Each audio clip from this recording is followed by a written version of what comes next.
Hi folks, welcome to the Prepared Homestead. This is Travis. Thank you all for stopping by to watch. It is an absolutely perfect day. I mean, just almost when it comes to temperature and everything. It's got just a tiny bit of coolness in the air, but it is very sunny. And let me try to show you the sky. It is so perfectly clear. There is not any kind of trails or anything in the sky. It's lovely, and trying to get out and enjoy it because supposedly tonight and over the next 2 or 3 days it's supposed to do a lot of raining, so which we need. It's been really dry around here, so the rain is very welcomed. But yeah, it's a lovely day today. For those of you that live in Eastern Kentucky, I'm not getting paid for this. I just saw that it's happening. Someone let me know, and I thought I would put it out there for any of you. It's March 15th and through the 17th, I believe. If you go to Gun Preparedness Expos, that's with an S, I'll try to put it down here, .com. It is, products, shows, stuff, and then also some really cool demonstrations and seminars in the survival and preparedness world. I got on the website and looked at it, and I was like, man, I wish I lived closer because that looks really cool. So if any of you are interested and live in kind of that somewhere where you could drive comfortably to Eastern Kentucky, go to Gun Preparedness Expos with an S.com, and you can find out more about that. That's here in a week or two there in that part of the country. I know some of you are probably going to ask if you want to know more about how I equip my truck, which it is getting ready to change.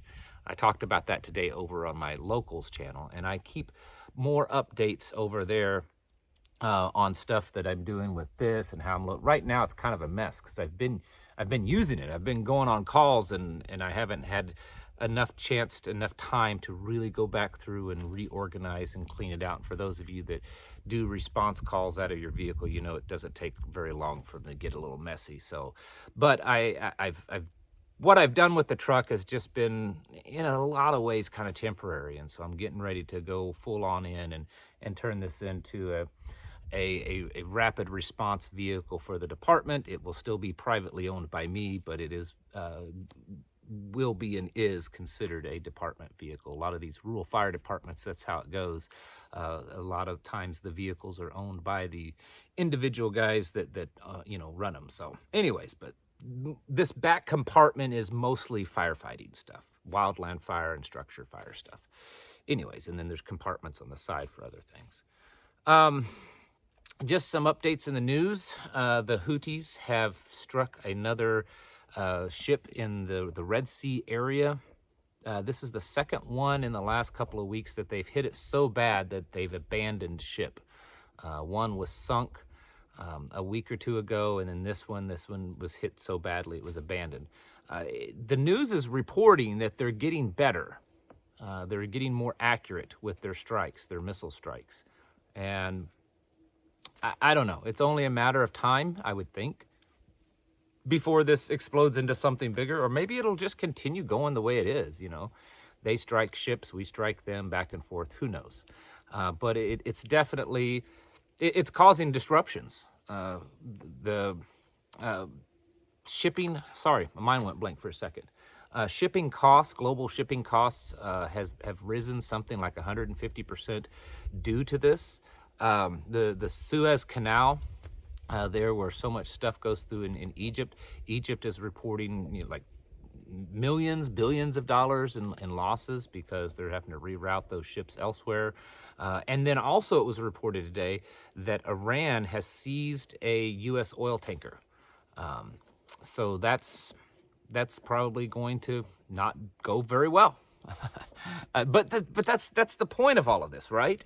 The point of all of this, at least from their perspective, is to keep things disruptive. It's this slow death, to keep it disruptive, to keep us held in suspense, but yet not enough maybe to cause it to fall off the edge. That's what I have suspected for quite a while, and that's hard. It's harder, okay, especially for folks like you and I. It's more difficult for us to really prepare for this in that way because we are getting prepared for this cataclysmic thing that's going to happen, right? It's just one day you're going to wake up and the grid's going to be down, or you're going to wake up and there's nukes falling out of the sky, or, an invading army, or whatever it is. Except that's not what's happening. What's happening is this slow, progressive, just chipping away at us a little at a time, weakening us and drawing us down to where, we don't even know anymore. We don't even know anymore. Is we start questioning ourselves. Is all of this in vain? All of this preparedness? Is it really ever going to happen? Is it just going to, this perpetual, doo-doo that's not really hitting the fan? It's just kind of trickling on it. What's happening and how's it going to end up? And I think a lot of people I've heard from, they've just kind of lost interest. They've lost the energy. They've lost hope, whatever it is. And we can't allow that to happen, because that is part of their little psyop game that they're playing, is to wear everybody down, to where we become gradually accustomed to the changes and to the things that's happened, and less and less bothered by when things happen. That it just becomes, well, it's just normal, even though it's progressively getting worse. It's it's progressively speeding up. We still just, it's more of the same. If you had, for instance, the two ships that I mentioned that were hit so hard that they were abandoned, if something like that had happened 6 months, a year ago, it would have been considered so much bigger. But because this conflict, at least between ships and the Houthis, has been progressively getting worse over the last couple of months, 2 or 3 months, that a lot of people are just, they're used to it. It's not a big deal. I think it's the same thing with a lot of stuff. Look at food. People have just gotten used to going to the grocery store and they're seeing empty shelves. They've gotten used to going to the grocery store and paying the prices that they pay, even though they're progressively going up little by little. And they become accustomed to it. They complain, but what are you going to do about it? You just keep doing it. They complain that their dollar purchasing power, maybe they don't realize that that's what it is. But it's progressively getting worse, and we just progressively get used to it, right? We get used to the fact that, one full-time income is not capable of supporting an average family. The average job, it's not. It used to be. Back in my childhood, most families were supported by one income, and now it's not possible. Even if you're single, it's getting to that point. Most people that I know that are single work more than one job, because it's just the way things are right now. It's probably going to be the same way with the politics stuff. We're just watching little by little, things get thrown out there, see if it sticks, see if people gasp at it and freak out, and then nothing happens, even though there's things progressively worsening. Come November, how bad is it going to be? Who knows? Who knows who's going to win? Who knows what's going to happen? I think something dramatic is going to happen, but does anyone know? Does anyone care anymore? This is all part of their plan. And I've been saying this for a very, very long time, and I've been warning people that, yes, you should pay attention to what's going on. You should stay alert. I mean, it doesn't have to obsess, in control in your life, but there should be a level of alertness that you're aware of what's going on in the world. When some move is made, when the Federal Reserve Chairman says this or that, or, it's good to know some of these things, right? To kind of stay on top of it. But you don't want to become petrified by it.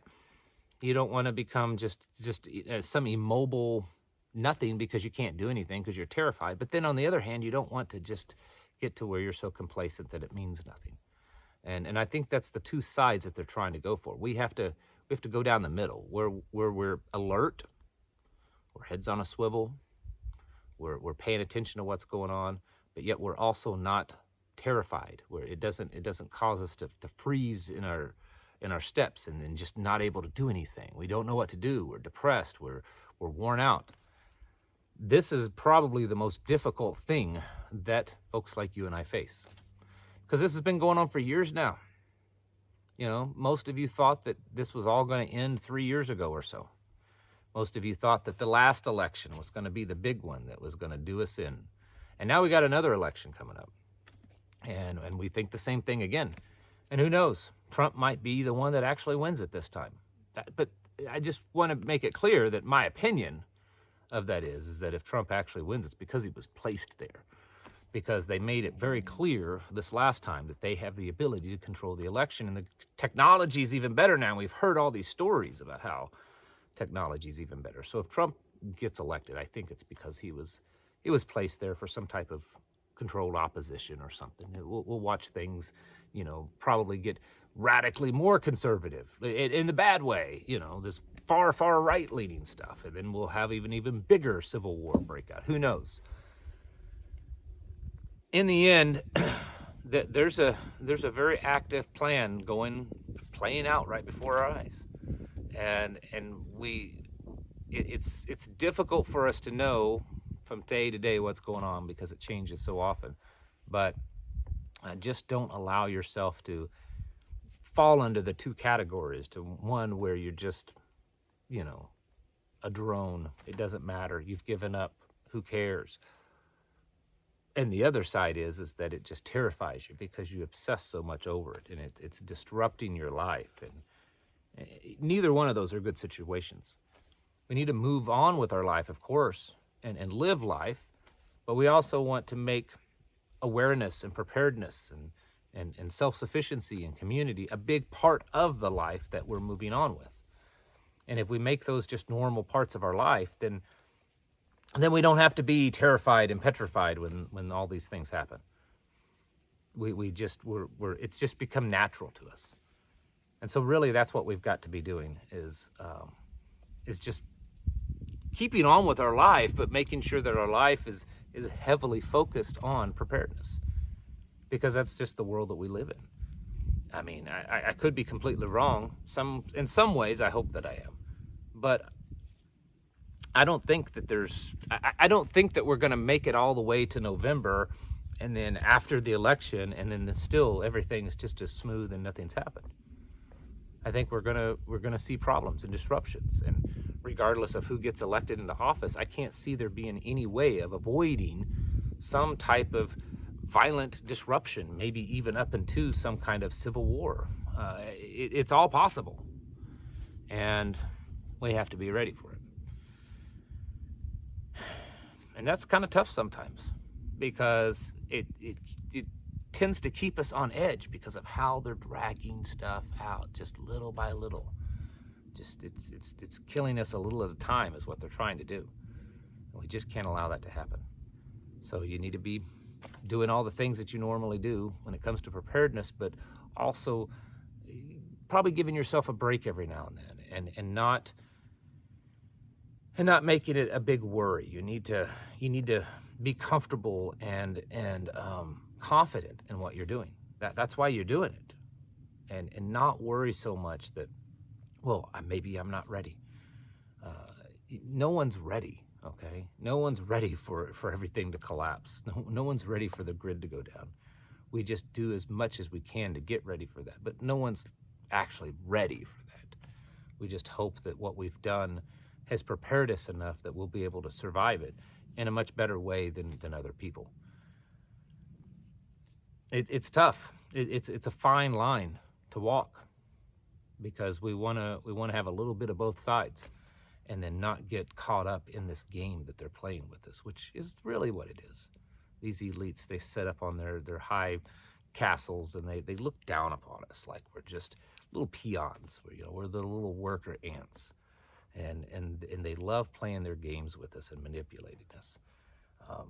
But yeah, anyways, again, if you're wanting to know more about this kind of stuff, what I'm doing with the truck, what's in here, what kind of gear I carry, how I use it, certainly go over to the locals channel, which there'll be a description a link in the description below.